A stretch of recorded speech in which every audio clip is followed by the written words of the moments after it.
Eh bien, c'est bien là le problème, malheureusement, c'est qu'on ne peut pas protéger nos enfants bien de ce genre de site. Ils le découvriront par eux-mêmes, soit malencontreusement, soit en les cherchant, ou soit en discutant avec des copains ou des copines de classe, parce que l'un ou l'autre aura vu ce genre d'image. Donc, la meilleure des préventions, eh bien finalement, c'est l'information.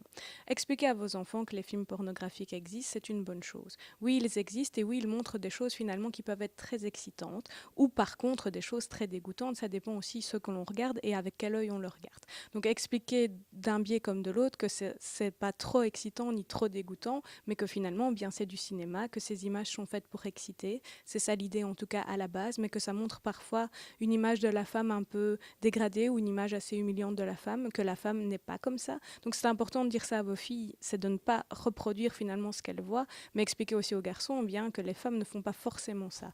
Donc leur donner une éducation sexuelle via ce biais-là, eh bien, peut être une manière de les éduquer. Maintenant, je pense aussi à d'autres formes de sexualité, enfin, en tout cas, d'autres moyens d'avoir accès à la sexualité, c'est via les livres, via les journées mondiales, par exemple, je pense à la journée mondiale du sida ou la journée mondiale de l'orgasme, qui a lieu le 21 décembre, si vous ne le savez pas, mais voilà.